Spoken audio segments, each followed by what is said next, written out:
down here, the bottom right-hand corner of Ohana is our red Protoss player from Dream Team Gaming. It's GG Andol. And his opponent in the top left-hand corner winning a 41-minute game against Dream Team Gaming Scar last game. It's our blue Zerg player from NSHO is Key. Ohana. Map's Ohana. This is a scary map to play on as Zerg players. It's actually so often used, though. I mean, I don't have it vetoed. I don't have it vetoed on my ladder. Well, if you get past the Immortal Sentry all in, you're doing all right. I feel like you just said a sentence that doesn't make sense, Kevin. I know. It's all right. No, I mean, let's honestly think about this. If this becomes, you know, long 4-base style play, Zerg does have some pretty good position. There's a lot of flanking opportunity. The middle of the map is wide open. There's a lot of attack paths that you can use with Zergling run-bys, but it's always that 2-base Immortal Sentry all-in you've got to watch out for here. Yeah, you're completely right. Key last game, also, I mean, this is a great choice out of GG Andol as well because, you know, you mentioned how it's a little bit open in the middle, and that definitely does help the Zerg player. But Ellen didn't invest too heavily into Lynx, so, you know, Surround's not going to benefit him that much. And he wasn't so good with the creep spread. You know, thinking back on that, there was very little, if any, going on that left-hand side of the map. Right. And that is really a huge advantage that Zerg players have on Ohana. It is so easy to spread creep, but, you know, you got to drop those creep tumors down, Kevin, in order to get it done, and if you don't, then nothing's going to happen, and we didn't see any out of Alan last game. Okay, well, no real surprises yet. Pool coming up. We'll see, you know, what he does after that, but GG Andol going for a Nexus first, so it's going to be hard for him to pylon block. I don't know. We saw the Stargate quick expand opening for his opponent, but this is a totally different map entirely. And whenever you choose this as a Protoss player, you know, at least from our perspective, we got to be thinking that some sort of big 2-base play is going to come out. That probe has denied the hatchery for so incredibly long, but it does finally get down, and a great job there out of GG Andol doing all that with just a probe. Forcing the Overlord beforehand, I mean, he went up to 450 minerals after that, so it's pretty sweet, man. But, you know, this is a scary early game map, as we were talking about, so I'm real anxious to see if Key's going to try to go for some aggression here to counter that, or if GG Andol is going to be going for the Immortal Sentry. We're going to have to wait and see, man. Yeah, I mean, we saw Scar was in favor of the Stargate builds, and Stargate is not quite as effective on this map as it was in on something like Daybreak. So, see now as the gateway gets put down at the front, and thus far, Key hasn't really shown us anything out of the ordinary. 3 bases taken about the right time. Yeah, everything looking pretty standard. No gas in the main base or anything, so not going to have any crazy Baneling busts. But this probe gets a scout on the 3rd and actually did a great job juking there, maybe able to make it all the way home. See if he can pull it off. Yeah, against non-speedlings, speedlings are the Zerglings are slightly faster, but probes actually, if they're only being chased by 1 Ling, they actually won't die because they recover shields each time. The Zergling takes so long to catch up to them, they actually recover enough shields that they can duck away unless they're moving around corners or something like that. Correct me if I'm wrong, but what Key would want to do in that situation is actually run past the probe. Because each time you have a Zergling attack, guys, if you're ever in this situation, every time your Zergling attacks, it actually slows down all your other Zerglings, so they like, get caught up on them. So just like keep running them and keep running and keep running, because he'll have mineral tricked his probe, so your Zerglings won't get caught up on his probe, and then you can surround it, and then Yep. And then the probe disappears, man. You won't actually kill it. It just kind of disappears in a puff of blue smoke. You know, it's always weird to me. I wonder what's in that puff of blue smoke. You just giggle. There are more queens being added on now, and Key obviously going to go for a couple of gas here and just a bit of supply. I imagine he's going to bring in another round of drones. There's another round of drones. There's 42 supply, and there's 2 gas. So everything is very normal for our Zerg player. Yep. And GG Andol has not. He's actually switched things up considerably from what his teammate Scar had done. At this point, we had completed gas 3 and 4. We saw Stargate. This go round, it's going to be +1 weapons before Warp Gate is started, and sentries being produced. The next structure that gets put down is going to be a big tell, though. Yeah, we are at, well, 640 at this point. 4 gases and a robo. I mean, that's a pretty late robo if we're going to see the Immortal Sentry, especially with that fast +1. This is definitely, I mean, it looks like at face value to be an expand build, actually. I mean, unless there's something that I'm missing here, because the Robo's so late, and he's not saving Chrono. He's chronoing probes. Yeah, we'll wait to see if we get maybe a Twilight Council with the next bit of gas, or if we're going to see more gateways. It looks like there's one more gateway. We will see a couple more here in a second. There they are. So gateways 3 and 4. This Overlord picks up on everything, though. Sees that there's a robotics facility down. Sees, well, eventually, is he going to get up there towards the forge? No, he's not seeing that it's working. But he can expect that by this stage of the game, that +1 would be underway one way or another. All right, so I mean, yeah, really, really interesting at this point, because he's got the Observer, no Twilight Council, so it's not like a +2, you know, Blink Stalker with an Observer or anything like that. I mean, I'm still does look like an expand build to me, but he hasn't started work on the rocks yet, and is following up his +1 armor Observer with an Immortal, and also getting that +1 armor. So yeah, +1 armor is. You know, I mean, no Twilight Council at this stage of the game. He is starting to break down these rocks at least a little bit. So he may do some sort of a two Immortal expand here. This can actually hold off a lot of aggression, which is very nice. And already we see that Ellen Key is, while continuing to drone up, yes, preparing a lot of defensive units. But Ellen Key hasn't really shown us anything weird either. I wonder how quick we're going to get Infestor Tech. Actually, that's Galil Reconstitution and Overseer, so I do believe he's a little bit worried about some sort of a big all-in play from his opponent, but so far, it doesn't look like we're going to have that quite yet. This is actually pretty cool. So GG Andal in this situation is like, you saw my Robo. You see it's a bit late, but hey, I could still be coming with Immortal Sentry all in, right? So, all right, you play it safe. You do the teching up and stuff.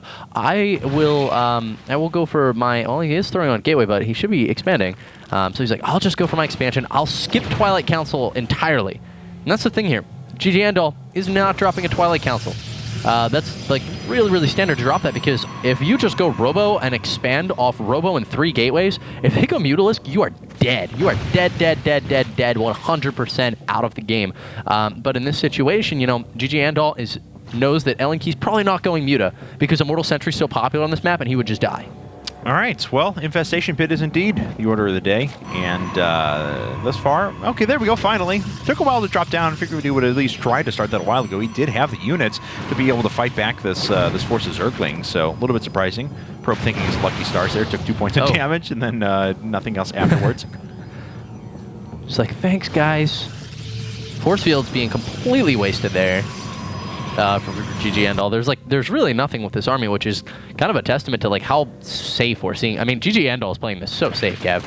Like, took a very long time to like slowly push out like 2 pylons, and like just then took the Nexus, and then Zerglings, 2 force fields. Like, it's really given a good picture here into the style of play that we're seeing out of GG Andal. That definitely a very safe, reserved player here, and is just going to be taking things pretty slow. But, you know, at the same time, takes calculated risks, like expanding without that Twilight Council. And afterwards, he's on a total of 9 gates, Robotics Bay, Twilight Council.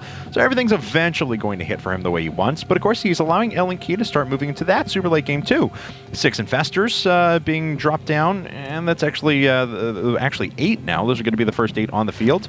Again, the Zerglings test the front, but they're not going to do anything. And a 4th base is being taken. I mean, this is a scary situation for GG Andal if Ellen Key is allowed to take the map. We mentioned how good this map is for late game Zerg players, and Ellen Key showed that he knows how to play the late game just a second ago. And I really like that we're seeing creep spread out of him, because it's just such a good, easy map to get that done on. Can we take a look at the worker supply of both of these guys? It looks like we've got 58 to 88. GG Andal macroing like a madman, and I mean, the Robo was just so incredibly late. I feel like, I mean, right when we saw the Robo, I was like, this looks like an expand build, because this Robo is just too late to go for a standard pressure. And actually, Ellen Key saw the Robo timing. So I just feel like Ellen Key here just knows how greedy he can play, because he knows that GG Andal wasn't going for an attack, and he could actually just start macroing before GG Andal even dropped his 3rd. Well, Ellen Key's trying to pick up on a 4th here. Hive, Spire, all coming up at the same time, so we can get that Greater Spire started as soon as possible. And things are not all that weird. Is that our first Colossus? I believe it is. Yeah, and he's got range coming up after that. No Stargate for an eventual switch over to his Fleet Beacon and thus Mothership. And big ol' Artosis pylon in the middle of 7 gateways here, so could become an issue later on. But Ellen Key picks up on this. That's a total of 11 gates now, and he is playing for a pretty long-term game here. Doesn't have a lot of splash damage, though, and that could become an issue in the near future. Yeah, tons of spine crawlers as we're seeing the shift into Hive and Greater Spire as the Spire and Hive were dropped at the same time. Also Burrow being researched, which is really going to help these infestors be much more useful and a lot harder to kill for GG Andal. But we see LNK actually moving out. And this is, going back to that whole concept of trying to appear tough. Because right now LNK is actually like very, very vulnerable. Has no way to deal with these Colossus, really. Just kind of sitting on Ling Roach and Fester versus a very comprehensive army here out of GG Andal, who may be able to deny this fourth. In fact, LNK pulled a Stefano right now and evacuating those drones before things even get started. A very intelligent move.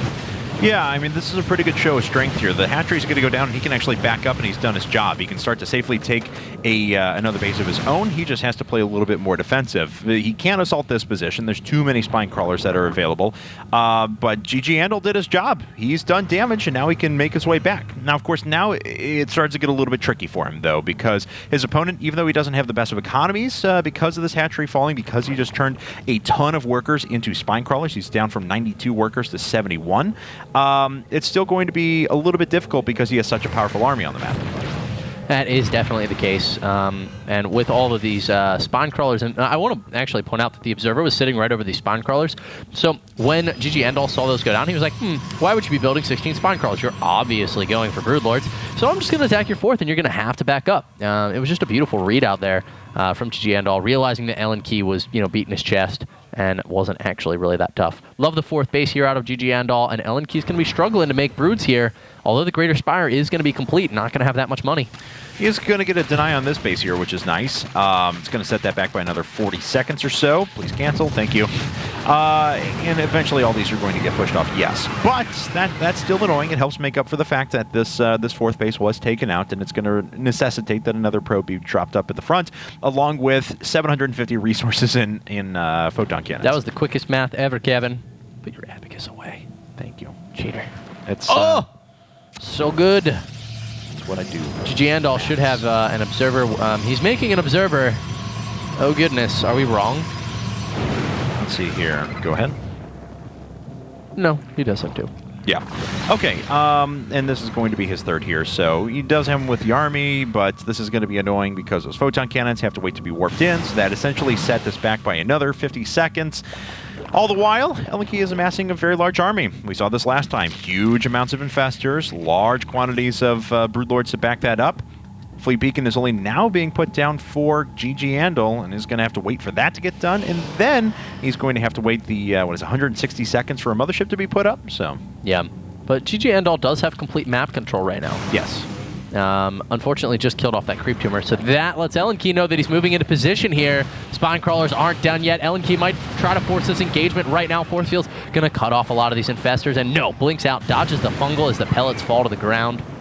A lot more difficult engagement there. Broodlords change everything. If it was just infestors, he could force his way up the ramp and he could start to zone those out for a little while. But the Broodlords, even just a couple of those hanging in the air are enough to start sieging up that army. Yeah, force fields are actually, they take up a lot of area on the ground, but they don't go so high up.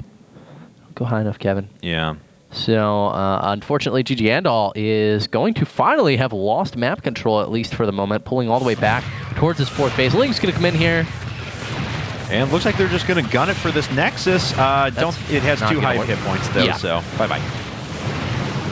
It did a lot of damage, but they got all the way through the shields, and that's going to take a while for that to actually recover back up. But good hold from GG Andal. He's putting down 10 more gateways. Hold on. We're going to take account of this in just a second. So that's 4, that's 16, that's 21. Okay, yeah, 21 gateways. That's pretty good. Yeah. And is going to get a view of this with his changeling, LNK. Also, LNK trying to take, it looks like a 6th or a 5th base over to the left-hand side right now. But GG Andal moving in position to deny this and should be able to clean up the drone and the roaches. Oh, no, he backs up. Yeah, didn't see any creep there or anything. Didn't feel it was necessary to continue pushing ahead. Mothership is going to be done momentarily, and this army is going to get a lot stronger. Ladies and gentlemen, we have another late-game PvZ on our hands after the 41-minute game that was Daybreak. Oh, sees the units come forward. A couple of Immortals going to be thrown away here, as GG Andal really just has very limited use for these. They're good at killing spine crawlers. So, yeah, I guess that's why he sent them to the spine crawlers. This is a little bit of a situation. Stalker's going to get caught with the fungal growth. Yeah. GG Andal realizes I am just going to let those go. And I think that was a really, really smart decision. It's actually not the worst deal for him. It helps free up a little bit of supply. So this Nexus is under fire again. If this actually doesn't go down, that's a huge throwaway for LNK. The Nexus does hold with 250 hit points. But now, look at this. Even though the gas income isn't quite there for GG Andal, he can actually slap down 1,000,000, because we mentioned the 21 gateways he had before, Speed Zealots at the same time to continue putting on pressure. I'd really love to see a Warp Prism harass right now. That's something that Scar did especially well. Scar just eventually threw away too many resources and wasn't able to, continue rallying in the late game. I don't know if you can fit 21 Zealots in Warp Prisms. Might need 2 Warp Prisms, Kevin. Should be an upgrade that increases the psi radius. All right. Ling's going to be thrown away once again here. Probably just well, no, not really clearing up any supply, but is starting quite a few upgrades. LNK, wow. +1 carapace, +1 missile attacks for the air. On the ground, finishing up +3 neural parasite as well, and +2 ranged. It's going to be a lot of things finishing up in 3 to 4 minutes here for LNK. Definitely true, but I think GG Andal needs to start getting something done. It doesn't necessarily have to be a frontline attack, especially against that sort of a spine crawler wall and these forces that are assembled. I'm not suggesting that, but just the Warp Prism, getting around with some harassment, something. He needs to be able to force a direction in this game, because LNK's force is just getting too strong. Yeah, and it doesn't really look like he's going for that route quite yet. We do see another 5 gateways. 26. Going to take him to 26. Yeah. Oh, I love this because, he has such an incredibly large bank right now. So to be able to just throw down 26 Stalkers is going to be a crazy big power move. Should be able to take out this hatchery, no problem. We do see that LNK is moving into position. Try to force an engagement here. Nice Storm's going to section off the army, and he should be able to just fall back from here.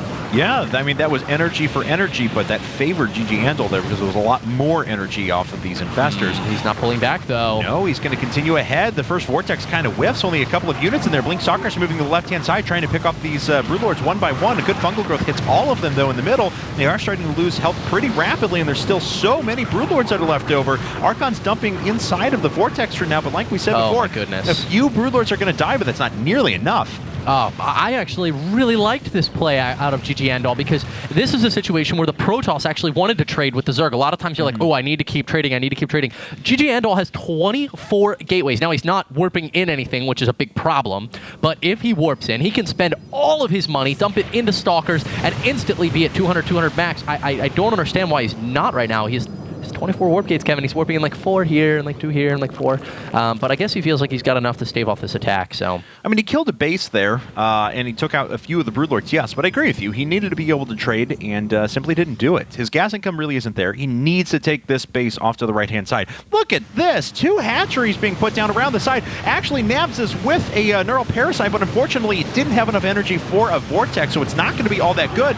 And LNK's arrogance, I think, for a second there, maybe coming back to bite him, unless he's trying to just section that off of the side. There's actually a strategic importance to it. He's losing all of his Broodlords. His infestors are not going to be enough here because everything's going to be cloaked. Yes, they may be able to gun down the mothership here in a second, but a Vortex actually goes down in return, and LNK just lost everything. Yeah, well, he lost a lot of Broodlords earlier, and I think he just got really confident. He was like, ha ha ha, you use your forces, and I still have Broodlords. The reality is that all GG Andal lost, all he lost. The only thing he lost were Stalkers and maybe a few Archons. He didn't lose the Colossus, the Mothership, all these very important units. So he fell back, he made a bunch of Stalkers again. Now LNK pushed forward with like half the Broodlord count he had earlier, and GG Andal finished it off. It was a beautiful, I mean, everything has been going in GG Andal's favor, and then LNK completely misread it and now pushed out and maybe have lost himself the game. Wow, Manor Hatcheries. Anyway, these Corruptors, they're trying to go after this Mothership, but the unfortunate part is they're just being destroyed. They're being manhandled by these Blink Stalkers, and the Corruptor count is just slowly dwindling one by one. Oh, dancing the Stalkers back and forth. GG Andal is very confident in his position.